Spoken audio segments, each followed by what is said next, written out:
আমার আল্লাহ বলেন, হাবিব, এই মহাগ্রন্থ আল কোরআন আমি আল্লাহ লাইলাতুল কদরে সম্মানিত রাতে নাযিল করলাম। লাইলাতুল কদর কি জানেননি? লাইলাতুল কদরি খায়রুম মিন আলফি শাহর। কোরআন নাজিলের রাত দুনিয়ার সকল রাতের মাঝে সেরা। সারা বছরে যতগুলো রাত রয়েছে সকল রাতের মাঝে সেরা কোরআন নাজিলের রাত। কতটা সেরা? আমার আল্লাহর ভাষায় হলো হাজার মাসের চেয়ে শ্রেষ্ঠ। তার মানে হলো হাজার মাস। 12 মাসে যদি একটা বছর হয় তাইলে হবে হাজার মাসে 83 বছর 4 মাস। 83 বছর 4 মাস একটানা অবিরাম নেক আমল করলে যত সওয়াব হবে, কোরআন নাজিলের রাত লাইলাতুল কদরে ইবাদত করলে এর চেয়েও বেশি সওয়াব হবে। গেল কোরআন নাজিলের রাতের ফজিলত। যে মাসে নাজিল হলো এই মাসের ফজিলতটা কি? আমরা একটু নবীজির জিজ্ঞেস করি, হুজুর আপনি একটু বলেন। নবীজি বলবেন, আমি তো 1500 বছর আগেই বললাম। সেটা কি? মান আদ্দা ফারিদাতান ফিহি কানা কামান আদ্দা 70 ফারিদাতান ফিমা সিওয়া। আমার নবী বলেন, উম্মতরে, যে মাসে কোরআন নাজিল হলো মাহে রমাদান, এই মাসের দাম কত? এই মাসে যদি একটা ফরজ আদায় করা যায় অন্যান্য মাসে 70টা ফরজের সমান সওয়াব পাওয়া যায়। তার মানে হলো গতকাল আমরা জুমার নামাজ পড়লাম, একটা জুমার নামাজে একটা জুমার নামাজের সওয়াবই পেয়েছি। আর মাহে রমাদানে যদি একটা জুমার নামাজ আদায় করা যায় 70টা জুমার নামাজের সওয়াব পাওয়া যায়। তো এই আসমান থেকে আমাদের নবীদের কাছে সময়ে সময়ে সকালে, দুপুরে, বিকালে, সন্ধ্যায় মক্কায় এবং মদিনায় বিভিন্ন প্রশ্নের জবাবে অথবা আল্লাহ নিজে দয়া করে 23টা বছরে এই কোরআন নাজিল করেছেন। আওয়াজে বলি সুবহানাল্লাহ। তো এই সূরা লুকমানের 6 নম্বর আয়াতটা নাজিলেরও একটা কারণ আছে। কোরআনের কিছু আয়াত নাজিলের কারণ আছে, তাকে বলে শানে নুজুল। আবার অনেক আয়াতের শানে নুজুল বা কোনো কারণ নাই, আল্লাহ একান্ত দয়া গুণে নাজিল করেছেন। এটা আল্লাহ পাকের ওয়াজ, আল্লাহ পাকের উপদেশ, আল্লাহ পাকের নির্দেশ, কোনো কারণ ছাড়াই দয়া করে আল্লাহ আমাদের নবীদের কাছে এই আয়াতগুলো বা সূরা নাজিল করেছেন। সূরা লুকমানের 6 নম্বর আয়াতের শানে নুজুলটা আবার একটু শুনেন। নবীদের কাছে কোরআন যখন নাজিল হয়, সূরা যখন নাজিল হয়, আমার নবী, দয়াল নবী, বিশ্ব নবী সাহাবীদের সামনে আল্লাহর কালাম কোরআন তিলাওয়াত করে শোনান। সাহাবায়ে কেরাম মুগ্ধ হয়ে নবীজির কণ্ঠে আল্লাহর কালাম কোরআনের তিলাওয়াত শোনেন। আমি জানতে চাই, ভালো মানের কারি যদি হয়, সুন্দর কণ্ঠে তিলাওয়াত করলে ভালো লাগে কি লাগে না? ভালো লাগবেই তো, ভালো না লাগার কথা না। না লাগলে তো আপনি মুমিনই থাকবেন না। কেননা কোরআনে আল্লাহ বলেন, ওয়া ইযা তুলিয়াত আলাইহিম আয়াতুহু যাদাতুহুম ঈমানা। আমার আল্লাহ বলেন, সত্যিকারের মুমিন যদি হও আর তোমার সামনে যদি আল্লাহর কালাম পবিত্র কোরআন তিলাওয়াত করা হয়, সত্যিকারের মুমিনের ঈমানের পাওয়ার বেড়ে যায়। সুবহানাল্লাহ। কোরআন তিলাওয়াতে যার ঈমানের মাঝে কোনো নড়াচড়াই আসে না, তাহলে বোঝা গেল আপনার ঈমানের মাঝে ভেজাল আছে। কার ঈমানের পাওয়ার বাড়ে, কার ঈমানের পাওয়ার বাড়ে না, সেটা বলার আমি কিভাবে বুঝাবো? তবে 1-2টা সিম্পটম যদি আপনাদের সাথে থাকে, আপনার ঈমান নিয়ে আপনি নিজেই যাচাই করতে পারবেন। সিম্পটম কি? একটা কথা আছে, আলামতে কিয়ামত। আলামতে কিয়ামত আপনার ঈমানের পাওয়ার বাড়ে কিনা? যদি মসজিদ মাদ্রাসা আপনার ভালো লাগে, আলেম উলামা যদি ভালো লাগে, ওয়াজ মাহফিল যদি ভালো লাগে, কোরআন সুন্নাহ যদি ভালো লাগে, আপনি ইনশিওর না ওয়াবার শিওর থাকেন, অবশ্যই আপনার ঈমানের পাওয়ার বাড়ে। সুবহানাল্লাহ। আর যদি টুপিও ভালো লাগে না, জুব্বাও ভালো লাগে না, আলেম উলামা ভালো লাগে না, তাইলে তোমার ভালো লাগে কি? কথা বুঝেন না আপনারা? আলেম হলেও ভালো লাগে না, ওয়াজ মাহফিলও ভালো লাগে না। তবে আলহামদুলিল্লাহ, এটা আপনাদের বলা আমার উদ্দেশ্য না। কিছু লোক আছে ওরা জ্ঞান পাপী, ওরা মুসলমানের বাচ্চা মুসলমান, কিন্তু এরপরও তাদের এতগুলি ওয়াজ বাংলাদেশে হয়, এটা তাদের সহ্য হয় না। এত ওয়াজ, এত ওয়াজ, এত ওয়াজ, গ্রামে গ্রামে ওয়াজ। আরে খাটাস, গ্রামে গ্রামে ওয়াজ আছে দেখেই গ্রামে গ্রামের গান বন্ধ হয়েছে। আমি আপনাদের বিয়ানীবাজারের সামাজিকতা যদিও অনেকবার আসছি, আপনাদের মাহফিলে কয়েক বছর আগে আসছিলাম, আমার খুব মনে পড়তেছে এখন। তো আমার নবীগঞ্জের সামাজিকতাটা হইল, শোনেন, তখন আমি ছাত্র, আমার 24 বছর ওয়াজের বয়স। মানুষ দেখতে যত ছোট দেখেন, ওয়াজের বয়সটি 24, তাহলে এর আগে লেখাপড়ার একটা বয়স আছে না? তা আরো 24 ধরলে তো 48 বছর একটা আইডিয়াতে আসে। তবে আলহামদুলিল্লাহ তো 50-এর উপরই বয়স। তো আমার ছাত্র জীবনে নবীগঞ্জ পৌরসভার পান কেন্দ্রে যে মাদ্রাসাটা, সারা ওয়াজ সিজনে 3টা কি 4টা ওয়াজের মাইকিং শুনতাম, কিন্তু এমন কোন সপ্তাহ যাইতো না যাত্রা যাত্রা যাত্রা, বাম্পার বাম্পার বাম্পার। কথা বুঝেন না আপনারা? এগুলো মাইকিং হইতো।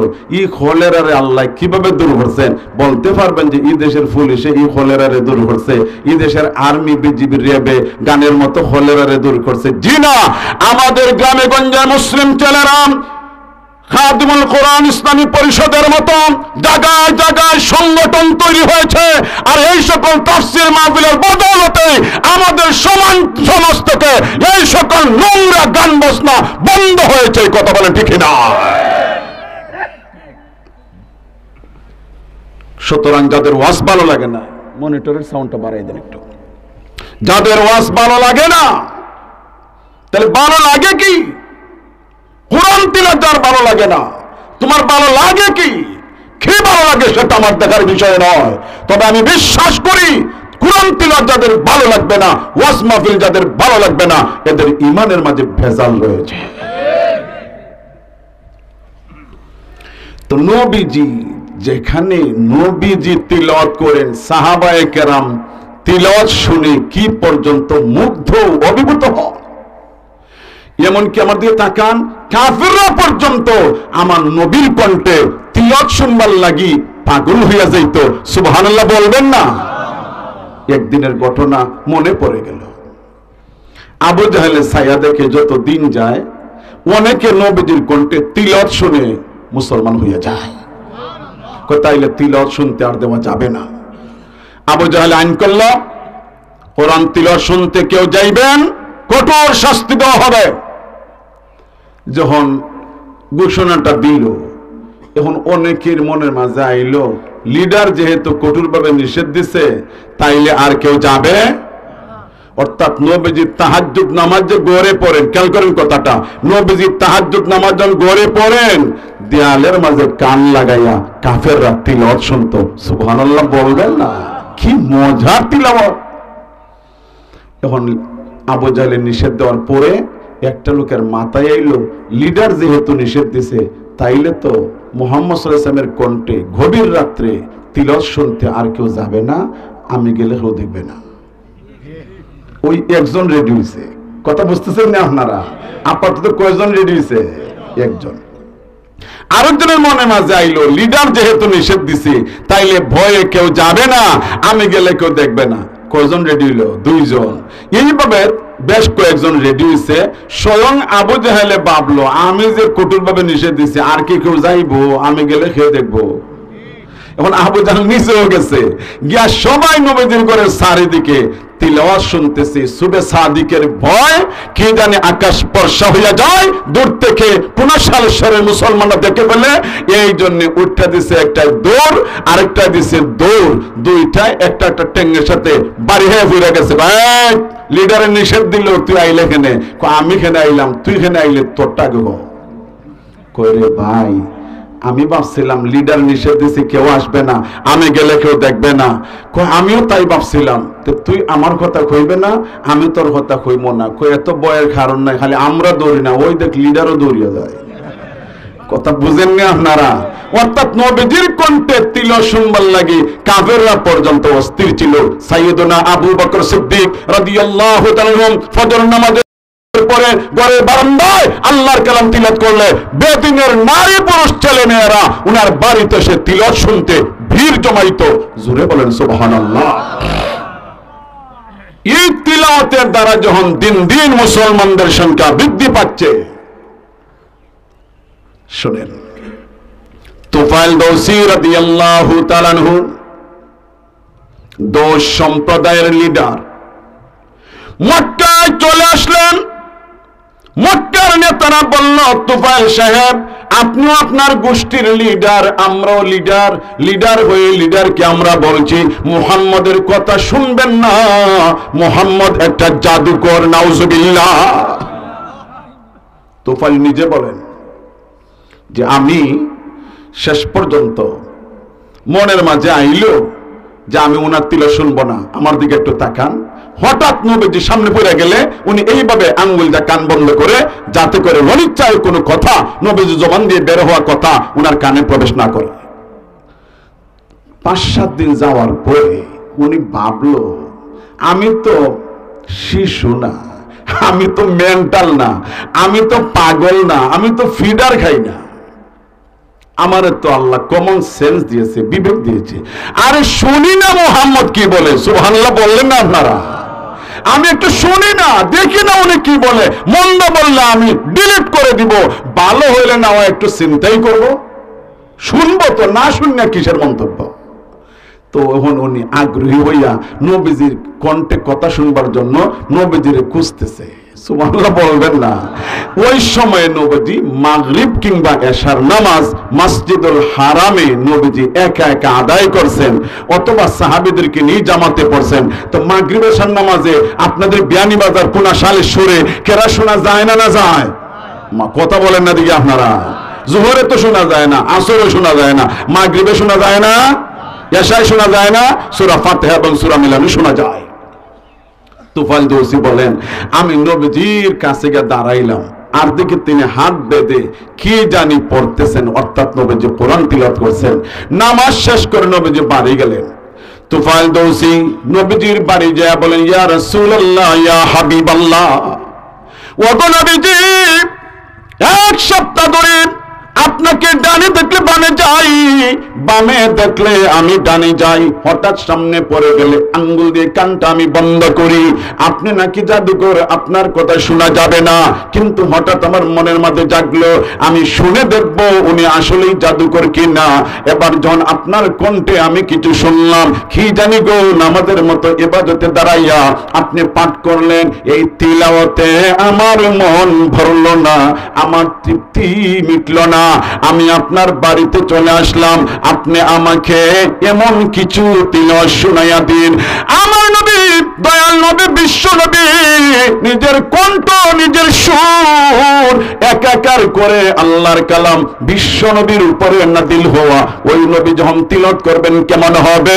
আমার নবীর কণ্ঠে তিলাওয়াত শুনে তুফাইল দৌসি বলল, ইয়া রাসূলুল্লাহ, দেরি করা যায় না, নিঃসন্দেহে এটা আল্লাহর কালাম, আমার কালিমা পড়াইয়া দিন, আমি কালিমা পড়ে মুসলমান হয়ে যেতে চাই।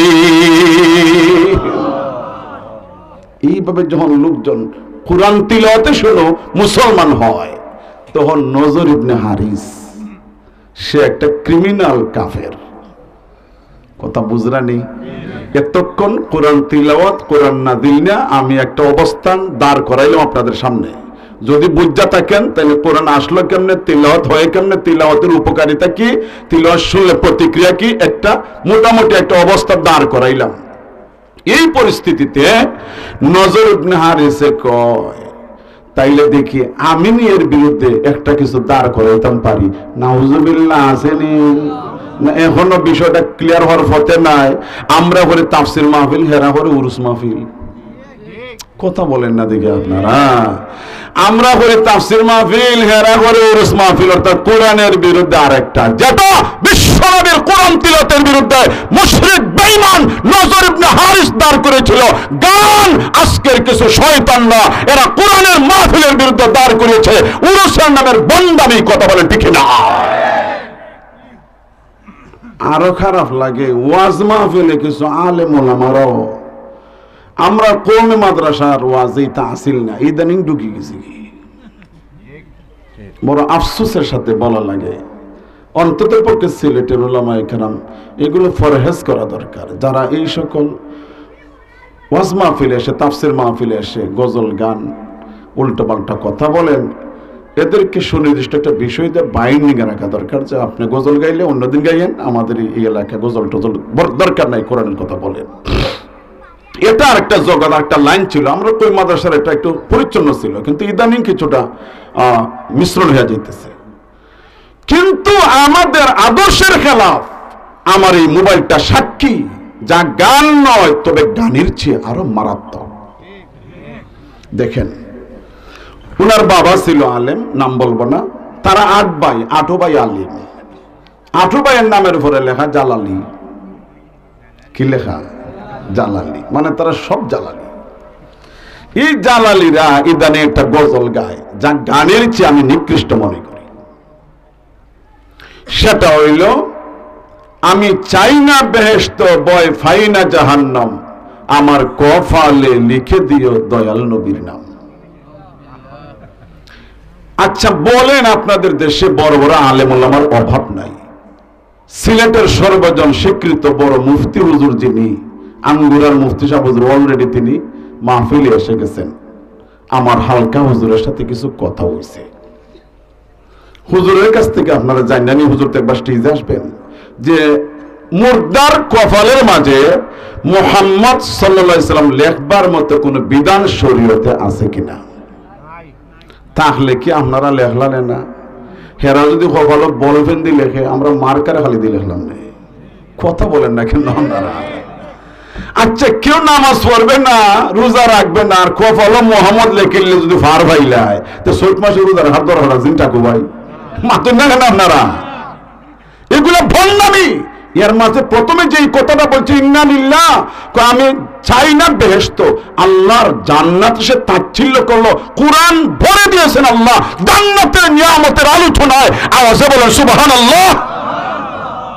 আর সে কয় আমি চাই না বেহেশত, তার খোলজাটা কি জাত পুরো বোঝা যায়, তার খোলজা মানে আরসিসি ডালাই দেওয়া। নাউজুবিল্লাহ কইতা না, সে বেহেশত চায় না, খাটাসটি শ্বাস কি রে? আবার কয় আমি বয় ফাইনা জাহান্নাম ইন্না লিল্লাহ। সাহাবায়ে কেরাম জাহান্নামের ভয়ে, অথচ যাদেরকে আল্লাহ জান্নাতি সার্টিফিকেট দিয়েছেন তাদের চোখ থেকে পানি ঝরেছে। কথা বলেন না কেন? ঠিক কিনা? রমজান মাস আসতেছে, দেখেন নবীজি রমজান মাসে 4টা আমলের কথা বলছেন, বেশি বেশি করবেন 4টা, সাথে রাখবেন ইনশাআল্লাহ। কয়টা? একটা হলো লা ইলাহা ইল্লাল্লাহ, এই জিকির বেশি বেশি। 2 নম্বর হলো আস্তাগফিরুল্লাহ, বেশি বেশি 2। এরপরের 2টা নবীজি বলে এই 2টা তো না চাইয়া উপায় নাই। একটা হইলো আল্লাহ জাহান্নাম থেকে মুক্তি চাই, জাহান্নাম থেকে মুক্তি চাই, জাহান্নাম থেকে মুক্তি চাই, বেশি বেশি বলো। আর একটা হলো আল্লাহ তুমি আমাদের জান্নাত দান করো, জান্নাত দান করো, জান্নাত দান করো। লক্ষ্য করেন, নবীজি বলেন জাহান্নাম থেকে মাফ চাও, জান্নাত বেশি বেশি চাও। রমজানের রোজার দিনে দোয়া কবুলের সময়ে নবীজি বলেন জান্নাত চাও, আর সে বলে জান্নাত চাই না। নবীর কথার উল্টা চললে আশিক হওয়া যায় না, ফাউল হওয়া যায়। গেলই একটা। হেরা তো জান না শুনে গায়ক, জান না শুনে নায়ক, জান না শুনে শিল্পী, জান না শুনে উরুস। হেরারা তো মুসলমানরা ওই লাইনে দেখে না, কিন্তু আপনারা হুজুর হয়ে স্টেজে এসে এই সকল কথা কিভাবে বলেন? সাধারণ মুসলমানদের ঈমান ইসলাম নষ্ট করেন। কতবার শোনাই, আর এগুলা জানবই কেমনে? মাঝে মধ্যে শুনি, হিসেবে জানি। আমি এই মোবাইলটা সাক্ষী। কি গাইছে? কিরামান কাতিবিন রোজ হাশরের দিন আল্লাহর কাছে যদি করে অভিযোগ, আমরা বলবো দুনিয়ায় ছিলাম খাজা বাবার লোক। যদি কোনো বাউল শিল্পী হয় আমার দুঃখ ছিল না। আমার দুঃখ একজন আলেম বলছেন এটা। আপনারা আল্লাহর শুকরিয়া আদায় করেন, এই আলেমদের অনুসারী না বানাইয়া আল্লাহ হক্কানি আলেমদের অনুসারী যে বানাইছে, আওয়াজে বলেন আলহামদুলিল্লাহ, জোরে বলেন আলহামদুলিল্লাহ। হায় রে খাটাস, তোর বিরুদ্ধে কিরামান কাতিমিন অভিযোগ দিলে হইব খাজা বাবার লোক। অর্থাৎ বুঝাইছে আমি যখন পরিচয় দিব আমি খাজা বাবার লোক, রাস্তা ক্লিয়ার। নাউজুবিল্লাহ কইতা না, এটা দেখছে বাংলাদেশের সংস্কৃতি। বাংলাদেশে তো বিভিন্ন পরিচয় দিলে সার্জেন্ট থেকে মাপ পাওয়া যায় না নি। পুলিশে যদি আপনার গাড়ি আটকার, আপনি যদি বলেন আমি অমুক নেতার কর্মী, রাস্তা ক্লিয়ার। কথা বলেন না কেন আপনারা? হে মনে করছে হাসরের মাঠ খাজা বাবার লোক কইলে পুলিশ আটকাইতো না। নাউজুবিল্লাহ বলেন, জোরে বলেন নাউজুবিল্লাহ। তো নজর ইবনে হারিস সে বিদেশ আসা যাওয়া করে, সে চেয়ে দেখে মুহাম্মদের কণ্ঠে কোরআন তিলাওয়াত শুনে শুনে মানুষ মুসলমান হইয়া যায়। মুসলমান না যাতে না হয়, অথবা যারা মুসলমান হয়েছে এদেরকে যেমনে কোরআন থেকে ফিরিয়ে আনা যায়, এই জন্য সে দাঁড় করাইল বিদেশ থেকে আমদানি করা নায়ক এবং নায়িকা। তাহলে পরিষ্কার বোঝা যায় শানে নুজুলে কোরআনের বিরুদ্ধে অবস্থানের নাম হইল নায়ক নায়িকা এবং গান বাজনা। অতএব এই কথাটা যে মুসলমানে জানবে, ওই মুসলমান কখনো এই নাফরমানে গান বাজনা কোরআনের বিরুদ্ধে যার অবস্থান, এটা কোনো মুসলমানের বাচ্চা গ্রহণ করতে পারে না। কথা বলে ঠিক না? কিন্তু বাস্তবে ভদ্র পরিবারের সন্তান, শিক্ষিত পরিবারের শিক্ষিত সন্তান স্কুলে ভর্তি করে ছেলেরে মেয়েরে গানের স্কুলে। জানেন না আপনারা সিলেট বিভাগের ভিতরে গানের স্কুল নাই? মুসলমানের বাচ্চারা গানের স্কুলে পড়ে না, জানেন না আপনারা? এখন আপনারা যারা পড়ান না, আপনারা বাচ্চা যাতে গান বাজনা শিখে, এই জন্যে শিক্ষা মন্ত্রণালয় থেকে করছেটা কি দেখেন। আমাদের কওমি মাদ্রাসাগুলোর আদর্শ একটা সংস্কৃতি আছে, সেটা হইল আমাদের মাদ্রাসাগুলোর নাম শুনলে, আমাদের মাদ্রাসার ক্লাসের নাম শুনলে পরিষ্কার বোঝা যায় কওমি মাদ্রাসা। ছাত্রর সুরতের দিকে চাইলে বোঝা যায় কওমি মাদ্রাসা, উস্তাদের দিকে চাইলে বোঝা যায় কওমি মাদ্রাসা। জামাতের নাম জিজ্ঞেস করলে হইব কাফিয়া, অথচ কাফিয়া এখন কিতাবের নাম। এটা জামাতের নাম না, কিন্তু এটা আমরা একটা পরিভাষা। কোন মতো পড়েন আপনি? মিশকাত, মিশকাত হন কিতাবের নাম। কিন্তু স্কুল কলেজে একটা পরিভাষা আছে, খাস কিছু পরিভাষা। একটা সাবজেক্টের নাম আছে ফিজিক্স, বায়োলজি। এগুলো শুনলেই বোঝা যায় স্কুল কলেজ। মাথাটা একটু নাড়াইয়া সাপোর্ট দিয়ে, যদি বলে দাখিল, যদি বলে আলিম, যদি বলে ফাজিল, যদি বলে কামিল, তাইলে তো বুঝাই যায় আমরা নদীর ওপর একটা আছে না। আপনাদের এখানে ওয়াজ করছিলাম, স্টেজে আসা মাত্র আমার মনে পড়ছে, এখানে বয়ান করে নামতে না নামতে এই মাদ্রাসার প্রিন্সিপাল না সুপার যিনি ছিলেন, উনি আমার ফোন দিয়ে বললেন নদীর ইপারে যে মাদ্রাসাটা, এই মাদ্রাসায় আপনার ওয়াজের দাওয়াত। এখন আমার মাথায় পুরাটাই আসছে। তাইলে নদীর সেপারে যে বৈরাগী বাজার একটা মাদ্রাসা আছে, আপনারা আল্লাহ সাক্ষী রেখে বলেন এটা স্কুল না মাদ্রাসা? না আসতে বলেন, কেন জুড়ে বলেন। সাইনবোর্ডের মধ্যে কি লেখা, গেটে কি লেখা, স্কুল না মাদ্রাসা? এই মাদ্রাসার দাখিল ষষ্ঠ শ্রেণীর একটা বই আছে। এই বইয়ের নাম উপরে লেখা শিল্প, মাঝখানে ওয়া, নিচে হইল সংস্কৃতি, এরপরে লম্বা লাইনে লেখা দাখিল ষষ্ঠ শ্রেণী। আশা করি আমার আওয়াজ তাদের কানে যাচ্ছে। আমাদের দেশের মাদ্রাসা দুই ধারাবাহিকতায়, একটা হলো কওমি মাদ্রাসা আর একটা আলিয়া মাদ্রাসা, কিন্তু দুইটাই মাদ্রাসা। ইস কথা বলেন না আপনারা, দুইটাই কি মাদ্রাসা। এই আলিয়া মাদ্রাসার দাখিল ষষ্ঠ শ্রেণীর বইয়ের নাম শিল্প সংস্কৃতি, 6 এর বই, ষষ্ঠ শ্রেণীর বই। আমার দিকে তাকান, এই বইয়ের প্রচ্ছদ একদম ফার্স্ট পেজের একদম উপরে গোল বৃত্ত দিয়ে বাম সাইডে একটা ছোট মেয়ে হারমোনি বাজায়, ডান সাইডে ছোট্ট একটা ছেলে নাচে, ওই ছবিটা দিয়ে বই ছাপিয়ে মাদ্রাসায় দেওয়া হয়েছে। আসতে বললেন নাউজুবিল্লাহ আপনারা। তার মানে স্কুলও পড়াইলে তো গান আছে। ওই আমার বাড়ির পাশে একটা প্রাইমারি স্কুল আছে, 5 বছর সভাপতি ছিলাম। 5টা বছর কিভাবে যে গেছে, কত আযাব যে আমার হয়েছে। যাক আলহামদুলিল্লাহ, তারপরে একটা পরিবেশে ছিল। আব্বা ছিলেন সভাপতি, আব্বার ইন্তেকালের পর আমার ওটা নাই, 5 গ্রামের মানুষ মিললে আমার সভাপতি বানাইলো। 5 বছর মোটামুটি কেটে গেল। বর্তমানে আমার আপন চাচা সভাপতি, উনারে দিয়ে আমি সরে আসছি। প্রায় দিন 11টার সময় শোনা যায় বক্স দিয়ে, ওই শোনা যায় আউযুবিল্লাহ, ওই শোনা যায় কলিমা লা ইলাহা ইল্লাল্লাহ, ওই শোনা যায় আলহামদুলিল্লাহ। একটু করে দেখা যায় ম্যাডামের মনে এসকুড়ি যায় কি, ম্যাডামের গানও টান মারে। নাউযুবিল্লাহ বললেন না? কোরআন আমার হাতে, আমার শর্ট মিথ্যা কথা বলে জাহান্নামে যাওয়া। হিন্দু ম্যাডামরা গানও টান দেয়, ছেলেরাও গান গায়, মেয়েরাও গান গায়, গজল গায়, আবার মাঝে মাঝে তিলাওয়াত শোনা যায়। স্কুলে গান আছে, মাদ্রাসায় পড়লে গান নাই। তাদের মাথায় লেগেছে মাদ্রাসায় পড়বে, গান শিখবে না, না গান শিখেই ছাড়বো। তাই তো দাখিল 6ষ্ঠ শ্রেণীর বইয়ের মাঝে শিল্প সংস্কৃতি বইয়ের মাঝে উপরে দিয়েছে হারমোনির ছবি, মেয়ে বাজায়, সাইটে ছেলে নাচে, ভিতরের পাতায় পাতায় হারমোনি, তবলা, এরপরে দেখবেন আরো গিটার, এরপরে ভেলা ইত্যাদি বাজনার ছবি দিয়ে মাদ্রাসার বই ছাপানো হলো। আমি শিক্ষা মন্ত্রণালয়ের কাছে জানতে চাই, আমাদের বাংলাদেশে তো আলিয়া মাদ্রাসা আছে, কোন মাদ্রাসায় মেয়েদের গান শেখানো হয় আমরা জানতে চাই।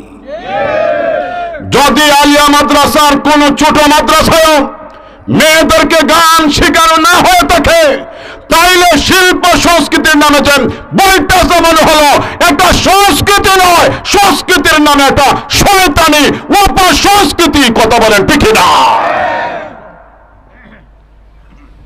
বন্ধুগণ আমার, বাঁচবার উপায় নাই। চারিদিক থেকে হানা, চারিদিক থেকে আক্রমণ আসতেছে মুসলমানদের তাহজিব তামাদ্দুনের উপরে। টের পাবেন না আপনার বাচ্চা নাস্তিক কিভাবে হবে, এমন চক্রান্ত শয়তানি শুরু হয়েছে। পেপারে দেখলাম শরীফার গল্প, এটা বলে রাখি লিছে। এটার মাঝে এমন মজা লাগছে শিক্ষা বিভাগের। নাউজুবিল্লাহ বলে নাকি, আগে নাউজুবিল্লাহ বলে। 7ম শ্রেণী বইয়ের মাঝে পাঠ আছে, পাঠ। আজকে যদি তুফাইল দৌসির ঘটনার কোন বইয়ের মাঝে থাকতো, তাইলে আমার মুসলমান সন্তান ছোটবেলায় আমার রাসূলের তিলাওয়াত সম্পর্কে জানবার বুঝবার সুযোগ হতো। কথা বলে ঠিক না? এই সকল গল্প নাই আনছে এই স্কুলে। এই লোকটা 7ম শ্রেণী পর্যন্ত পড়ছে, জন্মগত ছেলে। হে নিজে বলতেছে আমি ছেলে, আমার সব ঠিক আছে, সব ঠিক আছে। হে ছেলে, মাথা দিয়ে ফাটা পর্যন্ত কোনো ত্রুটি নাই, হে পুরা ছেলে। কিন্তু মনে চাই মেয়ে হইতো, মা বাপে বালা হয় না, এই জন্য সে বাড়িঘর চাইরা এখন সে নিজের মেয়ে পরিচয় দেয়। আচ্ছা হচ্ছে পরিপূর্ণ কোন পুরুষ নিজের 1000 কোটি বার যদি মেয়ে মনে করে, মেয়ে হয়ে যাবে? আসতে মনে করে মেয়ে হয়ে যাবে? আর যারা নাকি জন্মগত নারীগত, একবার জন্মগত ভাবে নারী, তারা যতই স্কিন টাইট প্যান্ট পরে না কেন আর টি শার্ট পরে না কেন, এরপরে মেয়েই মেয়ে, মেয়ে কখনো ছেলে হতে পারে না। আল্লাহ তাআলা মানব জাতিরে 3টা জাতিতে সৃষ্টি করেছেন। একটা হলো পরিপূর্ণ পুরুষ জাতি, যেমন আমরা বিয়ে করতে সক্ষম। আল্লাহ যদি সন্তান না দেয় সেটা হলো ভিন্ন কথা। আমরা সন্তান দানেও সক্ষম, সন্তান জন্মদানে আমরা সক্ষম, পরিপূর্ণ পুরুষ। আরেক দল হলো নারী, আমাদের বাড়ি ঘরে মা বোন স্ত্রী মেয়ে যারা আছে, এরা পরিপূর্ণ নারী, এরা বিয়ে বসতে সক্ষম, এরা সন্তান পেটে ধারণ করতে সক্ষম। আল্লাহ না দিলে ভিন্ন কথা। এরা পরিপূর্ণ পুরুষ, পরিপূর্ণ নারী, এই হলো 2টা জাতি। 3 নম্বরে আরেকটা জাতি আল্লাহ বানাইছে, এরা পুরুষও না, এরা নারীও না, পরিপূর্ণ পুরুষও না, পরিপূর্ণ নারীও না। এরা বিয়ে বসার মতো ক্যাপাসিটি নাই, সন্তান জন্মদানের ক্যাপাসিটি নাই, বিয়ে বসার ক্যাপাসিটি নাই, সন্তান পেটে ধারণের ক্ষমতা নাই। না এরা পরিপূর্ণ পুরুষ, না এরা পরিপূর্ণ নারী। এদেরকে বলা হয় আরবিতে খুনসা মুশকিল, বাংলায় বলে উভয় লিঙ্গ, ইংরেজিতে বলে থার্ড জেন্ডার, আর আমরার গাওয়াল্লা ভাষা হইল হিজরা। হিজরারাও মানুষ, এদের উপরও নামাজ ফরজ, এদের উপর রোজা ফরজ, এরাও স্কুলে পড়ার যোগ্যতা রাখে, এরাও চাকরি করার যোগ্যতা রাখে, এরাও কাজ করার যোগ্যতা রাখে। কিন্তু আমরা দেশের হিজরা বলতে কোনো খাই আর খাম নাই, খালি বিয়ার গাড়ি আটকায়। গতকালকেও দেখছি, কথা ঠিক আছে নে? টাকা বকশিশ না দিলে আমনে যাইতে পারত না। আর বকশিশ দিলে পরে তারা যে একটা নাইস দে ইন্না লিল্লাহ, এটা বলে দোয়া, নাউজুবিল্লাহ বলতে না। অর্থাৎ আগামী দিনে আমরা জনগণ আর দোয়া লাগে নিত না, হিজরা মন্ত্রী দোয়া সারি নিব। অর্থাৎ জনগণে বাধ্য হইয়া সরকারও এদের ব্যাপারে উদ্যোগ নেওয়া দরকার ছিল যে না, তোমরা কোনো বিয়ার গাড়ি আটকাইয়া তোমাদের জাতির একটা আদর্শ নয়, তোমরা মানুষের বসবাস করো। আর এদের যারা আম্মা আব্বা হবে এদের দায়িত্ব এদেরকে স্কুলে পড়ানো, মাদ্রাসায় পড়ানো, কোন অবস্থায় এদেরকে নাচ গানে ফেলে দেওয়া মা বাবার কর্তব্য হয় না। মা বাবা এটার জন্য দায় এড়াতে পারে না। তাইলে তিনটা জাতি আল্লাহ সৃষ্টি করতে, পরিপূর্ণ পুরুষ জাতি, পরিপূর্ণ নারী জাতি, আর আরেকটা হইল হিজরা জাতি। আর কোন জাতি আছে? কথা বলেন না, আর কোন জাতি আছে? কিন্তু এই শরীফ থেকে শরীফা, আগে ছিল শরীফ আহমদ, এখনো কিছু শরীফ হবে গো, নাউজুবিল্লাহ বলেন না আপনারা। এটাকে বলে ট্রান্সজেন্ডার, ট্রান্সফার বলি না, স্থানান্তর, পরিবর্তন। অর্থাৎ কেউ ছেলে কুলে জন্ম নিবে, পরিপূর্ণ ছেলে, কিন্তু সে নিজের ভাববে আমি মেয়ে, বস সে মেয়ে হয়ে গেল। রাষ্ট্রভাবে তারা যদি সুযোগ দেওয়া যায়, সামাজিকভাবে যদি তারা সুযোগ দেওয়া যায়, তাহলে যে কোনো একটা ছেলে নিজের মেয়ে বানাইয়া মেয়েদের স্কুলে যাওয়া তার লাগে সহজ হয়ে যাবে, মেয়েদের সঙ্গে বোর্ডিং এর থেকে লেখাপড়ার সুযোগ হয়ে যাবে। পরে অবস্থা কি হবে বুঝতে পারতেছেন? আর তো ক্লিয়ার হওয়ার দরকার নাই। একটা মেয়ে নিজের ছেলে বানাইয়া স্কিন টাইট ফ্যান পরলো আর টি শার্ট পরে হইলো আমি এখন ছেলে, এখন ছেলেদের সাথে মেসো তাবো, অবস্থাটা কি হতে পারে একবার ভেবে দেখেন।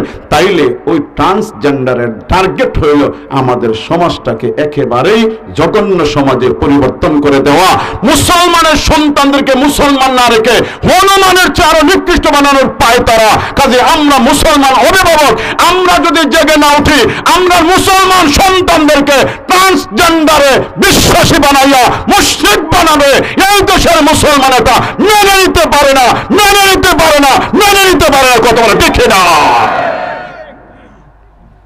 জেগে ওঠা লাগবে বন্ধুগণ আমার। তো বলছিলাম মাদ্রাসার পর্যন্ত সিলেবাসভুক্ত বইয়ের মাঝে গান। নজর ইবনে হারিস বিদেশ থেকে আমদানি করলো কয়েকটা নায়িকা, কয়েকটা গায়িকা, কয়েকটা নায়ক, কয়েকটা গায়ক, গল্পের কিছু বই, ভ্রান্ত কিছু মিথ্যা কল্প কাহিনীর কিছু বই নিয়ে আসলো। আমরা দেশে উপন্যাস আসেনি, লাহওয়াল হাদিসের ব্যাখ্যা উপন্যাস, এটাও একটা, যেই ঘটনার কোনো বাস্তবতা নাই। ইসলামের ইতিহাসে জীবন্ত ইতিহাস, কোরআনে ঘটনার অভাব নাই। কোরআনে আল্লাহ বলছেন নাহনু নাকুসু আলাইকা আহসানাল কাসাস। নবীজি আমি আল্লাহ আপনার কাছে এই মুহূর্তে একটা ঘটনার বৃত্তান্ত দিচ্ছি, যে ঘটনাটা হইল পৃথিবীর সেরা একটা কাহিনী। সুবহানাল্লাহ বলবেন। কাহিনীটা হইল ইউসুফ জুলাইখার ঘটনা। কোরআনে আসেনি? ভাই আমার দিকে চান, কোরআনে আসেনি? আল্লাহ মুসা নবীর জীবনের এত চমৎকার কিছু কথা আছে কোরআনে। আরো অনেক নবীর ঘটনা আছে, আইয়ুব নবীর ঘটনা আছে, জাকের নবীর ঘটনা আছে, ঈসা আলাইহিস সালামের ঘটনা আছে। তাহলে এগুলো হইল বাস্তব, কিন্তু উপন্যাসের গল্প চমকদার হইল ভিত্তিহীন, ভিত্তিহীন, ভিত্তিহীন, ফাউল, ফাউল, ফাউল, জাল, জাল, জাল, মিথ্যা, মিথ্যা, মিথ্যা। এই সকল বই পড়া যায় না। কথা বলে ঠিক না? এগুলা নিয়ে এসে নজর ইবনে হারিস মক্কায় আসলো। আসিয়া মক্কার লোকদেরকে বললো, মক্কার লোকেরা, মুহাম্মদের কথা শোনো তোমরা। মুহাম্মদের তিলাওয়াত শুনলে ইডা ফরজ, ইডা হারাম, ইডা ওয়াজিব, আর আমারটা শুনলে খালি মজা আর মজা। নাউজুবিল্লাহ বলবেন না আপনারা? বুঝাইতে পারতেছি না? জ্ঞানের স্বল্পতায় আসলে আফসোস লাগে, যখন কোনো বিষয় খুলাসা করে দিতে না পারি আফসোস লাগে। জ্ঞানের স্বল্পতায় সহজ উপস্থাপনটা পারি না। আমার দিকে একটু মনোযোগ বাড়াইলে আশা করি ইনশাআল্লাহ আমার কিছু চেষ্টা আর আপনারা কিছু চেষ্টা, দুই চেষ্টা এখানে হয়ে গেলে আশা করা যায় বিষয়টা খুলাসা হবে। নজর ইবনে হারিস বেঈমান মুশরিক আমদানি করেছে উপন্যাস, আমদানি করেছে নায়িকা গায়িকা ভেলা তবলা সারিন্দা, আমদানি করেছে নায়ক আর গায়ক যারা নাকি বয়াতি আমরা দেশের ফাউল।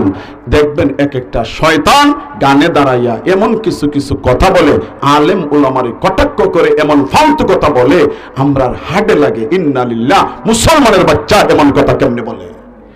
কুরআন যদি আল্লাহর কালাম হয় তেল চূড়া এখানে খায়। আচ্ছা বলেন এই শয়তানরে কি বলা যায়?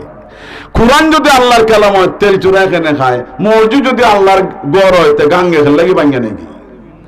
আচ্ছা এই যে কথাগুলো বলে মুসলমানদের মাঝে বিভ্রান্তি চড়ায়, এই বিভ্রান্তির সমাধানটা দিবে কে?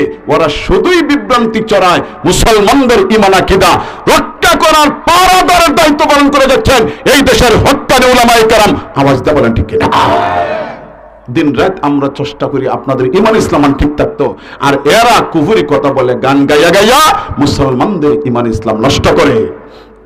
এবার সে বলল, হে আরবের লোকেরা, মুহাম্মদের কথা শুনলেই মুহাম্মদ বলে এটা পড়া যাবে না, এটা হারাম।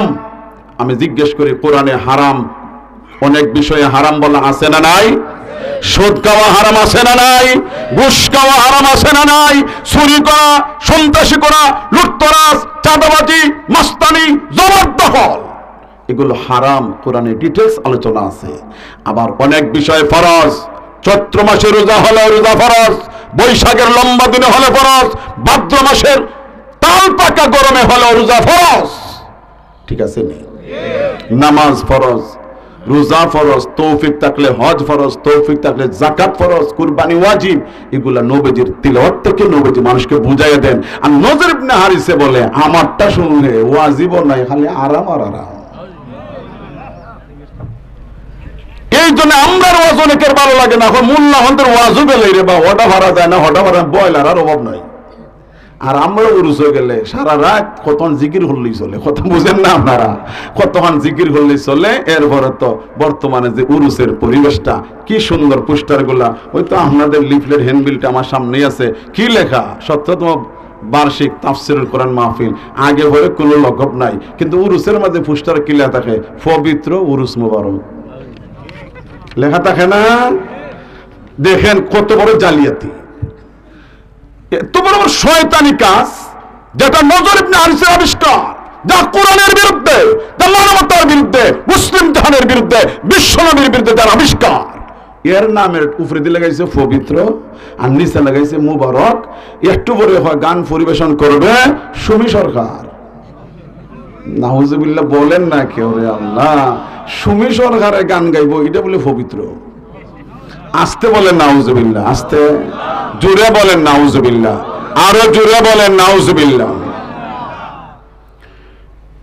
যেই মাত্র নজর ইবনে হারিস আরবের লোকদেরকে মুখরোচক গান আর এমন কিছু কল্পনাবিহীন এমন গল্প গুজব আমদানি করে মানুষকে ব্যারিকেড দিল, যাতে করে মানুষ নবীজির ওয়াজে না যায়, নবীজির কণ্ঠে কোরআন তিলাওয়াত না শুনে।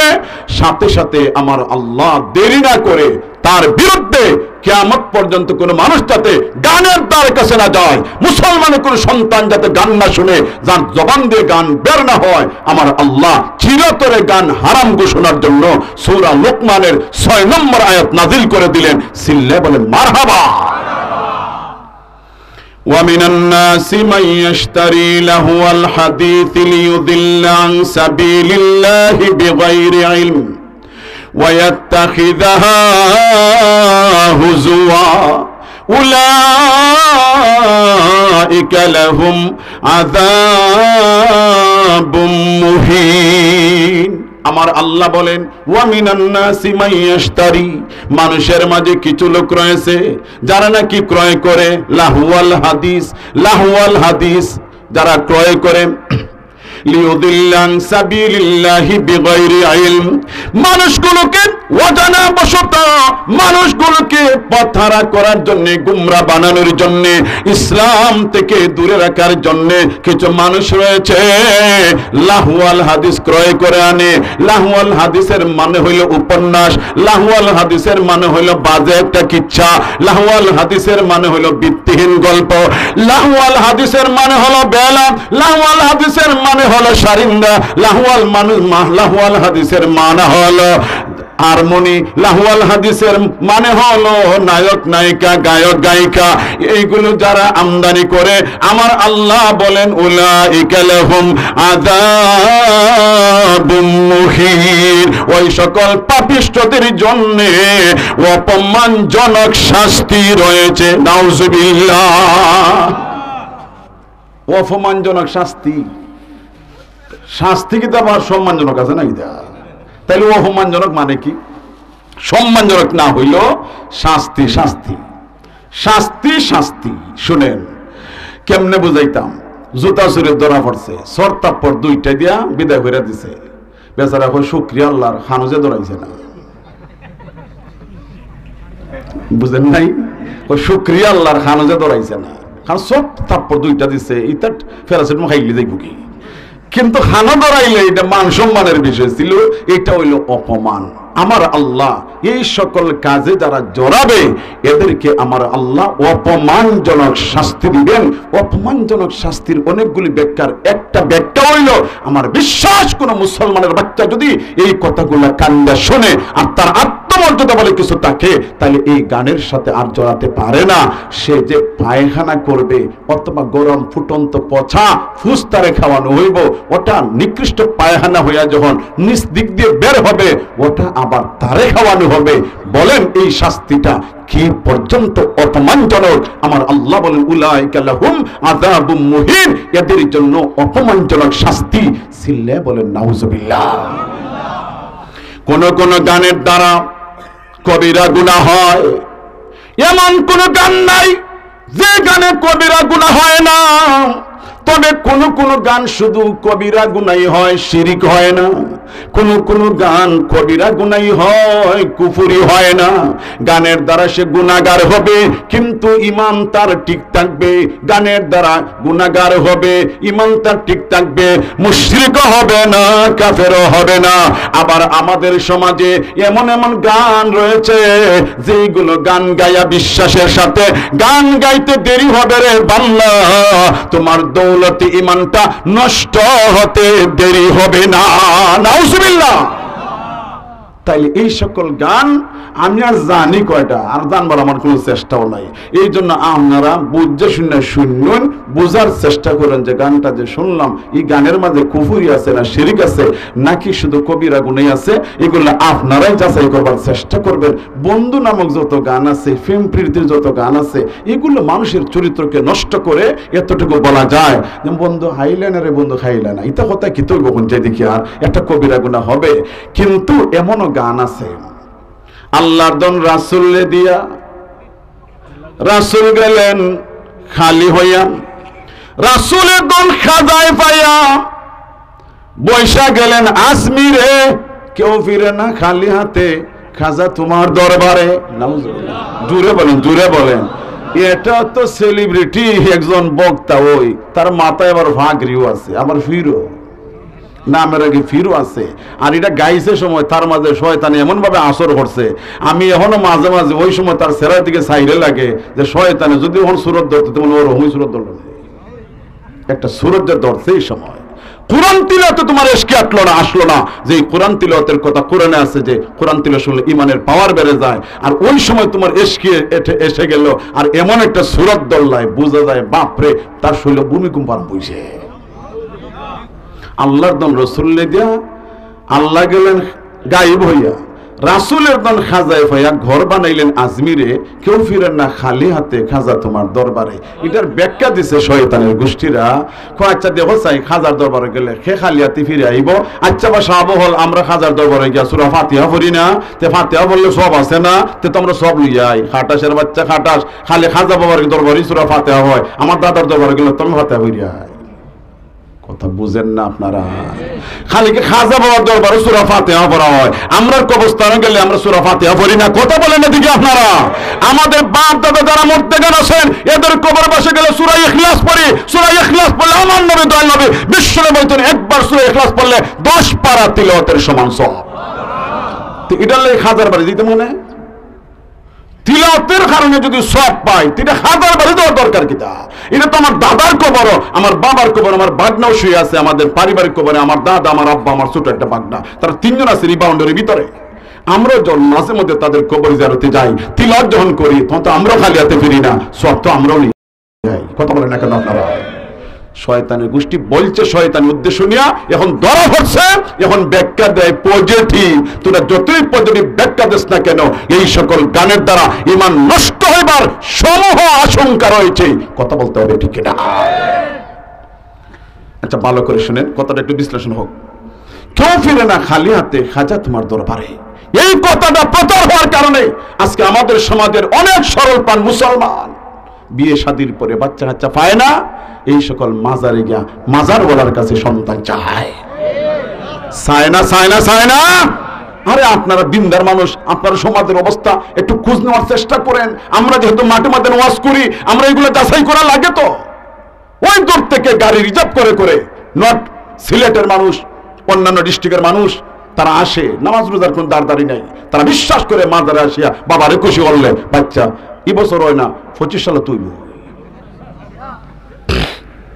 অথচ কোরআনে আল্লাহ কি বলছেন? ইয়াহাবু লিমান ইয়াশাউ ইনাসা ওয়া ইয়াহাবু লিমান ইয়াশাউ যুকুর আও ইউযাওwiজুহুম যুকুরানাও ওয়া ইনাসা ওয়া ইয়াজআলু মান ইয়াশাউ আকিমা। আমার আল্লাহ বলেন যার ইচ্ছা আমার আল্লাহ কন্যা সন্তান দান করেন, যার ইচ্ছা আমার আল্লাহ ছেলে সন্তান দান করেন, যার ইচ্ছা আমার আল্লাহ কন্যা ছেলে উভয় প্রকারের সন্তান দান করেন, যার ইচ্ছা আমার আল্লাহ কন্যা ছেলে কোনো সন্তান দান করেন না। আওয়াজ দিয়ে বলতে হবে, ও বিয়ানীবাজার তৌহিদি জনতা, সন্তান দেওয়া না দেওয়া সকল ক্ষমতার মালিককে। সকল ক্ষমতার একমাত্র মালিক যদি হন আল্লাহ, এখানে কিছুটা খুলাসা করা লাগেই। এই বিষয়টা অত্যন্ত স্পর্শকাতর। মানুষের কাছে চাওয়া যাবে ওই জিনিস মানুষ যা দিতে পারে। আপনি আমার বলতে পারেন হুজুর আপনার ফোনটা দেন, আমার বাসা আমি মিস কল দিব, আমার ফোনটা সাথে আনি নাই, এটা কি তা শিরক হইব নাকি? তা কথা বলেন আর কি আপনারা?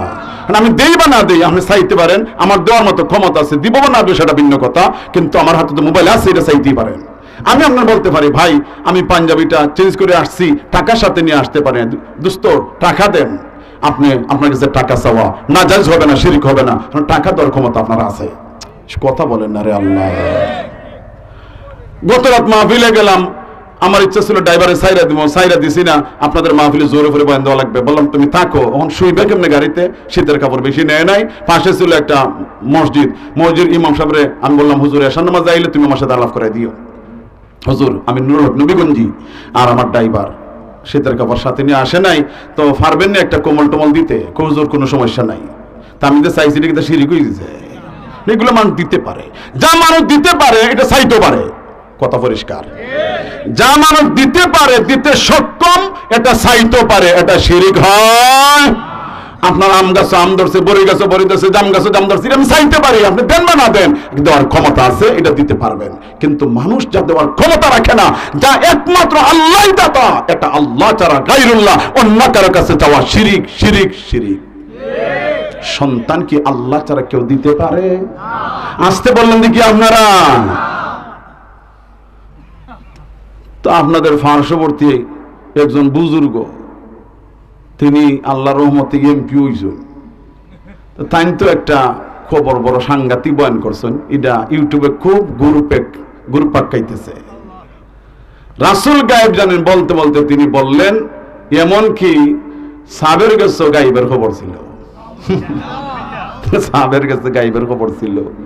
10-12 বছর হয়েছে বাচ্চা পায় না, বেচারা হলো সাব 12 বছর বাচ্চা হয় না। আমি কি দাঁড়াতাম, আপনি কিছু করেন তো সাবে দিলা তাবিজ, তাবিজ দেয়া কইলা যাও, বাচ্চা হইলে দেখবা এই তাবিজের মাঝে নাম লেখা আছে, অর্থাৎ সাবে বাচ্চা ছেলে হইব না মেয়ে হইব এটা পর্যন্ত জানি না, তাবিজের নাম লিখে দিলেই চলে। কি জাত কামিল বুজুর্গ হলো আমরা বাংলাদেশ।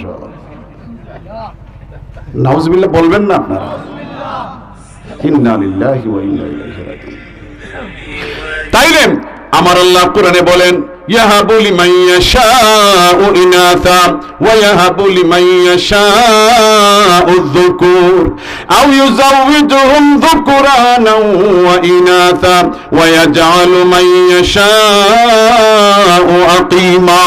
আমার আল্লাহ বলেন যার ইচ্ছা কন্যা দেন, যার ইচ্ছা আমার আল্লাহ ছেলে দেন, যার ইচ্ছা কন্যা ছেলে উভয় প্রকারের সন্তান দেন, যার ইচ্ছা দেন না দেওয়া না দেওয়া সকল ক্ষমতার মালিক হলেন কে? তাইলে আল্লাহ যদি একমাত্র সন্তান দাতা হন, তাইলে আল্লাহ ছাড়া অন্য কারো কাছে চাইলেই শিরিক। কথা বলেন, কথা বলেন। 2 নম্বর হলো জীবিত মানুষের কাছে অনেক কিছু চাওয়া যায়, কিন্তু মুর্দার কাছে কোনো কিছু চাওয়া যায় না। জিন্দা মানুষ হঠাৎ করে আপনি রাস্তায় পিছলা গায়ে পড়ে গেলেন, রাস্তার পাশে দিয়ে যদি একটা মানুষ হেঁটে যায়, আপনি বলতে পারেন ভাই রে আপনি আমার উদ্ধার করেন, এই কথা বললে শিরিক হবে না। কেননা উনি আপনার হাতে ধরে পড়া থেকে উঠাইবার মতো ক্ষমতা নাই না আছে। তাইলে আপনি পড়ে গেছেন, হাতে ধরে আপনার উদ্ধার করবার মতো ক্ষমতা আছে। আপনি পানিতে পড়ে গেছেন, সাঁতার জানেন না, ভাই আমার ধরে, এই কথা বললে শিরিক হবে না। উনি ধরতে পারে, টান্না নদীর পারে উঠাতে পারে, নৌকায় উঠাতে পারে, স্টিমারে উঠাতে পারে, এতে করে শিরিক হবে। কিন্তু মুর্দায় তো আপনার আতো ধরতে পারবো মাতুন হন বড় বললে আল্লাহ খবর শুয়ে রয়েছেন, এর তো আতো ধরে আপনার উদ্ধার হতে পারবা না। তাইলে জীবিত মানুষে যা পারে মুর্দা তাও পারে না। যদিও আমরা দেশের কিন্তু বন্ড মালবীরা ওলি আল্লাহদের ফজিলত গাইতে গিয়া এমন ফজিলত গায় যা সরাসরি শিরক হইয়া যায়। জোরে বলেন নাউজুবিল্লাহ। এক বুজুর্গের মাজারে লেখা মুশকিল আসান, এটা আমরা হবিগঞ্জি পড়ছে, আমার নবীগঞ্জ উপজেলার ভিতরে কিতা লেখা মুশকিল আসান। এর মানে হইল আপনার কোনো সমস্যা হইলে চিন্তার দরকার নাই, মাজারে লইব আসতে হইলেনি নাউজুবিল্লাহ। এই যে এই কথাগুলো ইমান বিদ্বেষী, আর এই কথাগুলোকে মজবুত করে সাপোর্ট দেয় আমরা দেশের কিছু বন্ড মৌলবীরা, ওই সকল ফকির আলী মারিফতি কালাম নামের বন্ড শিরক কুফরে ভরা ওই সকল গানের দ্বারা। কথা বলে ঠিক না? কেউ ফিরে না খালি হাতে, খাজা তোমার দরবারে। এখানে মানুষ যায় গিয়া হয় বাবা আমি এবার নির্বাচনে হারা হইছি, নির্বাচনে দাঁড়াইলে খালি মাজারে মাজারে ঘুরে হল লাগে। কথা বলেন না আপনারা? নির্বাচনে দাঁড়াইছেন, তুমি জনগণের কাছে যাও, জনগণের তোমার পছন্দ হলে ভোট দিবে। আর যদি চাইতে হয় তাহলে কার কাছে? আওয়াজে বলেন কার কাছে? আমি অভাবী, আমার অভাব দূর করার জন্য যদি চাইতে হয় আমি কার কাছে চাইবো? আল্লাহর কাছে। আমার ছেলে মেয়ে হয় না, আমি সন্তান চাইলে কার কাছে চাইবো? তা আল্লাহর কাছে চাইতে গেলে মাজারে যাওয়া লাগে এমন কোন কথা আছে? আসতে বলেন আপনার, এমন কোন কথা আছে? আল্লাহর কাছে চাইতে গেলে মসজিদেও যাওয়া লাগে না, বরং আপনি আপনার বেডরুমে যদি বাতিটা নিভিয়ে সালাতুল হাজত 2 রাকাত নামাজ পড়ে আর যায় নামাজে বসে বসে চোখের পানি ছেড়ে ছেড়ে যদি আল্লাহর দরবারে কান্নাকারি করা যায়, আশা করা যায় আপনার দরখাস্ত আল্লাহ একদিন শুনবেন, কবুল করে নেবেন। কথা বলেন ঠিক কিনা? আজকে যে সন্তানগুলো মানুষগুলো সন্তান চায় মাজারে যাইয়া, অথচ মাজারওয়ালা সন্তান দিবে দূরের কথা, নবী রাসূলুল্লাহ সন্তান দিতে পারেন না, বরং নবী রাসূলুল্লাহ পর্যন্ত সন্তান চেয়েছেন কার কাছে? রাব্বি হাবলি মিনাস সালিহিন। আমরা মুসলিম জাতি, এই মুসলিম জাতির বাবা ইব্রাহিম খলিলুল্লাহ আল্লাহর কাছে দোয়া করলেন রব্বি হাবলি মিনাস সালিহিন, হে আল্লাহ তুমি আমার নেক সন্তান দান করো। আর জাকারিয়া নবী আল্লাহর কাছে দোয়া করেছিলেন হুনালিকা দাওয়া জাকারিয়া রাব্বা। জাকারিয়া আলাইহিস সালাতু ওয়াস সালাম সেখানে আল্লাহর কাছে দোয়া করলেন রব্বি হাবলি মিন লাদুনকা যুররিয়াতান তাইয়্যিবা, আল্লাহ তুমি আমারে পবিত্র সন্তান দান করো। ও তৌহিদি জনতা, কুনাশালেশ্বরের তৌহিদি জনতা, আশপারের শেষ তৌহিদি জনতা, ভালো করে সমঝে নেন, আমাদের মুসলিম জাতির বাবা ইব্রাহিম খলিলুল্লাহ তিনি যদি সন্তান আল্লাহর কাছে চেয়ে থাকেন, জাকারিয়া নবী যদি সন্তান আল্লাহর কাছে চেয়ে থাকেন, তাইলে আমরা বিশ্ব নবীর উম্মত হইয়া কোন ওলি আল্লাহ মাজারে যাইয়া সন্তান চাইতে পারি না। যদিও বন্ধুরা বলে কেউ ফিরে না খালি হাতে, খাজা তোমার দরবারে, এগুলার অর্থটা অস্পষ্ট। যদি কেউ বিশ্বাস করে যে বাবার কাছে গেলে সন্তান পাওয়া যাবে, বাবার কাছে গেলে দুঃখ দূর হবে, বাবার কাছে গেলে অভাব দূর হবে, বাবার কাছে গেলে আমরা স্বামী স্ত্রীর সম্পর্কটা ভালো না, বাবার কাছে গেলে মধুর সম্পর্ক হইব, আমার ছেলেটা বহুদিন ধরে ট্রাই করতেছে, উমান যাইতে পারে না, বাবার কাছে গেলে উমানের লাইন ক্লিয়ার হবে, এই ধরনের বিশ্বাস করলে ঈমান নষ্ট হবে, ঈমান নষ্ট হবে, ঈমান নষ্ট হবে। কথা বলেন ঠিক না? এই জন্য আমার আল্লাহ বলেন উলাইকা লাহুম আযাবুম মুহিন, উলাইকা লাহুম আযাবুম মুহিন, এদের জন্য রয়েছে মারাত্মক লজ্জাজনক শাস্তি, অপমানজনক শাস্তি। কেন কেন কেন? এদের অবস্থানটাই হলো কোরআনের বিরুদ্ধে, বিশ্বনবীর বিরুদ্ধে। আল্লাহ তাআলা কোরআন নাযিল করলেন মানুষের হেদায়েতের জন্য, আর তারা গান আবিষ্কার করেছে মানুষকে গুমরা বানাবার জন্য। কথা ঠিক আছে নি? আওয়াজে বলে কথা ঠিক আছে নি? আলহামদুলিল্লাহ আমরা সমাজও এখন আনুষ্ঠানিক গান নাই, কিন্তু মাঝখানে একবার বলছি এখানে যথেষ্ট ইয়াং জেনারেশন আছেন, আর আপনারা তো ধনী এলাকার মানুষ, আপনাদের হাতে মোবাইল মানেই তো টাচ মোবাইল। এখন দিকে মাথুন না, আমরা ওয়াইফাই তো মনে হয় আপনারা বিয়ানীবাজারই নাই, ঘরে ঘরে আছে। আমার বাড়ি তো আছে, এটা অস্বীকার করার কিছু না। ওয়াইফাই টাকা দোষ না, মোবাইল হাতে টাকা তো দোষ না, মোবাইলের কোনো দোষ নাই। দোষ তো হইলো আমরা চরিত্রের। কথা বলে না কেন আপনারা? এই মোবাইলের ভিতরে তিলাওয়াত আছে না নাই? আমি আমার কথা বলছি। এই যুবক ভাইরা, আমি এতক্ষণে তোমাদের বলবো, খুব মায়া লাগতেছে তোমাদের চেহারা দেখে। তোমরা এই দেশের স্বপ্ন, তোমরা এই দেশের আগামী দিনের জল্পনা কল্পনা সম্ভাবনা। তোমরা ভালো হয়ে গেলে কুনাশালেশ্বর ভালো, বিয়ানীবাজার ভালো, সিলেট ভালো, গোটা বাংলাদেশ ভালো। এখন তোমরা ভালো হওয়ার প্রতি সবচেয়ে বড় অভিশাপ এই মোবাইল, আর মোবাইলের গান বাজনা, নৃত্য, ড্যান্স, নাটক, ফিল্ম। আওয়াজ দিয়ে বলে মোবাইলের ভিতরে নাই না আছে আরো কত আজে বাজে যা আছে। বেঈমান না চেয়ে দেখছে যুদ্ধ হইরা মুসলমানদের সাথে কুলাই উঠবার সুযোগ নাই, তবে মুসলমানদের চরিত্র নষ্ট করতে পারলে এমনি তা জইরা যাইব। আর মুসলমানদের চরিত্র নষ্ট করার জন্য পায় তারা অন্যতম ব্যবস্থা হইল এই মোবাইল ফোন। মোবাইল ফোনের ভিতরে আজকে গান শুনতে শুনতে শুনতে শুনতে, নাচ দেখতে দেখতে এই দেশের অনেক মুসলমান সন্তানদের রাত অগুমা করতে করতে চেহারাটা নষ্ট হয়ে গেছে। কথা বলে ঠিক কিনা? কি মেহমান এসে গেছে? আলহামদুলিল্লাহ। একবার খাটায় খাটায় দেখি, তিনটা বলছিলেন ডাহা থেকে রওনাইতে, একবার তিনটাই পৌঁছায়, এটা তো কারামত। জুড়ে বলেন মারহাবা। আল্লাহ হযরতের হায়াতে স্বাস্থ্যে বরকত দিন, জুড়ে বলেন আমিন। কুনাশালেশ্বর খাদিমুল কোরআন ইসলামী পরিষদকে আন্তরিক ধন্যবাদ, মুবারকবাদ জানিয়ে আজকের মতো কথা শেষ। আসসালামু আলাইকুম ওয়া রাহমাতুল্লাহ।